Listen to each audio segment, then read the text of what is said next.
I'd like to welcome you to my channel, ketomealsandrecipes.com. Today I will show you how easy it is to make a really flavorful, crispy pickled onion, which in my opinion is the perfect condiment that you can enjoy with your favorite burger or add it as an ingredient to your favorite salad, but I believe it especially is excellent for salads such as my Green Goddess Cobb salad.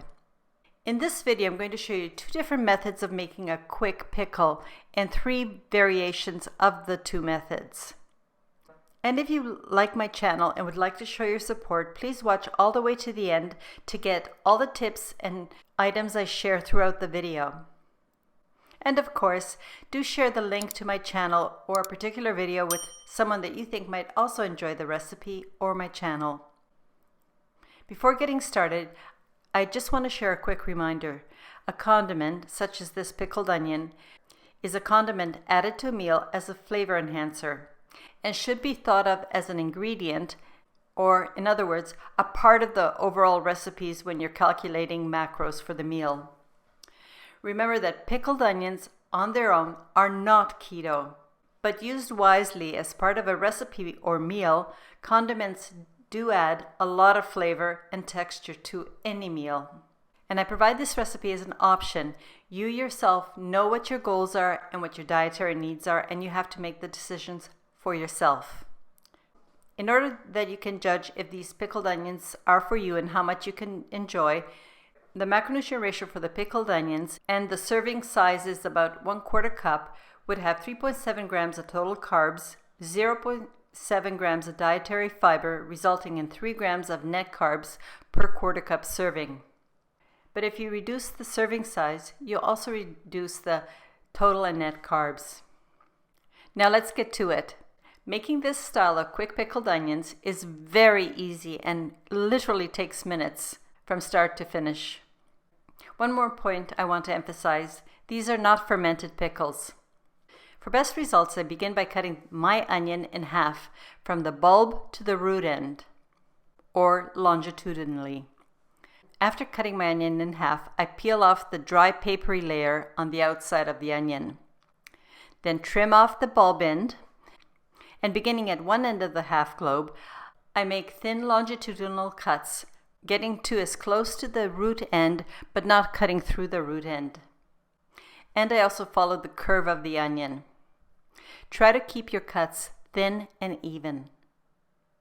If you're wondering if you can cut from the equator to the root, but for both aesthetic reasons and to minimize the damage to the phloem and xylem of the onion bulb, this method would result in more cellular damage and thus creating more of a chemical reaction, which will release more of that very strong, acrid smell onions are famous for. After you've made all your thin slices, rotate and cut off the bulb end. Then separate all the onion layers. But the most important thing is that you make thin, even cuts, whichever method you choose to do it. Having cut all my onions, I'm now going to show you 3 basic ways to make my non-fermented pickles, also known as fast or fresh pickles. Another quick reminder: always begin with sterilized jars and lids. Although you're not leaving them on the shelf to ferment, you still want to begin with very clean apparatus. You don't want bacteria to spoil your pickles. Even though they are refrigerated, they can still spoil. Now, all 3 of these methods work really well, meaning they have a fairly similar taste, only a mild difference in taste and texture. Let's begin with the first method. I call this method the cold method because it doesn't use any heat or any cooking. For this method, put your cut onions into your mason jars. In my experience, this will result in the most crispy pickled onions, but will take a minimum of 2 to 3 days of being refrigerated before the full taste, texture, and that beautiful red color is developed. Next, I prepare my brine, which is very simple. I prefer to use a measuring cup, to which I add my salt and finely ground sweetener. In most cases, I prefer to use my monk fruit erythritol blend. Next, I pour in my pure distilled white vinegar and stir very well. I've noticed that many YouTubers will suggest to use more expensive vinegar, such as red wine vinegar or apple cider vinegar or whatever other type of vinegar. But you really don't need to spend the extra money or waste these more expensive types of vinegar for making pickles. The distilled white vinegar is the best. It's neutral tasting and brings out the proper flavor of whatever you're pickling. After my salt and sugar are dissolved, I pour the vinegar solution into my mason jar, making sure that I completely cover the onions. And that's all there is to making the cold method quick pickle. Wasn't that easy? The second method is the fast pickle method or blanching method. Begin by transferring the red onion slices into a mixing bowl. Pour boiling hot water over the onions and count to 10 slowly. Just 10 seconds are needed, no more. After the 10 seconds, drain immediately. At this point, your onions have been blanched. And then let them cool in the colander for a couple minutes so they're easier to handle. Now that my onions are ready, I'm putting these blanched onions into a second mason jar. And the reason I'm blanching them is because I want to use them right away. By blanching, the onions will absorb more of the vinegar solution better and faster. And at the same time, they will retain their crispy texture. For the first of the blanching methods, I'm going to use a more diluted cold vinegar solution. Like before, I add the salt and powdered sweetener, and this time I only use half of the white vinegar and substitute the other half with water, and then just give it a good stir. And the last thing you have to do for this second method is simply pour the more diluted solution to fill your mason jars. The difference between using the pure distilled vinegar only compared to the half and half vinegar mixture is it's not as strong and has less of a tart pickle flavor. However, if you do like the stronger pickle flavor, even with this blanched method, you can use full-strength vinegar. And now for the third method, which is using the blanched onions with a very spicy brine. I'd like to point out that even for this method, if you like strong tastes, you can use raw onions, or for a slightly milder taste, you can blanch the onions. It's totally up to you. The main difference will be the spicy brine. There are many variations to what kind of spices you can combine to make spiced pickled onions or any pickles. For my particular recipe, these are the spices I'm going to use and how I do it.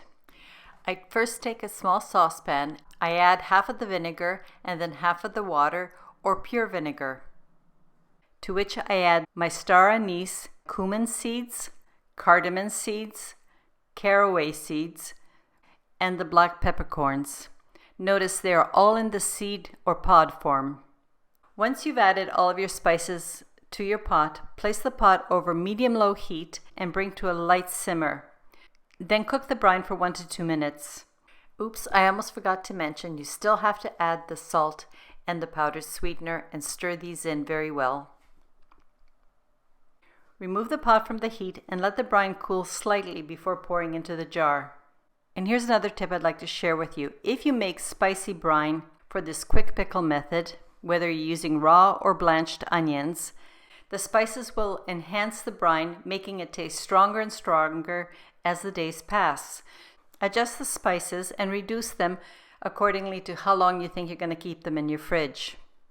And if you have a moment, please drop me a comment and let me know which spices you would use to make a spicy brine. In the written recipe, the quantities I've given you is for a full batch of only the spicy pickled onions, not for 1/3. When your spicy brine is ready, just pour it into the jar and make sure you cover all of the pickles, just like you did in the other 2 methods. Let the brine cool completely and then put the lid on and refrigerate. This really spicy brine is an amazing addition for a charcuterie board, or if you're serving it with more bland foods that need a little pick-me-up. Since any of these 3 methods are not fermented, remember that these pickles must be stored in a clean, airtight container placed in your refrigerator between uses. If stored properly, these pickles will last very nicely for 3 to 4 weeks. And because it's very easy and quick to make these pickled onions, I prefer to make much smaller batches. Again, as I said, they will last up to 4 weeks. Now for the taste testing and rating. I asked my taste testers which of these three flavors they preferred.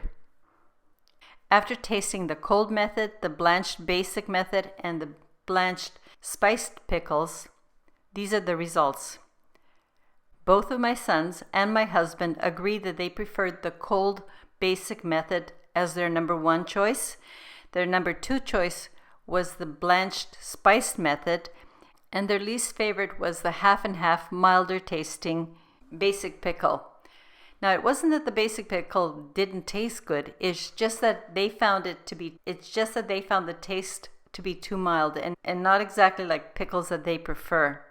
As for me, I actually like the half and half basic method because I found the taste a bit milder and more to my liking.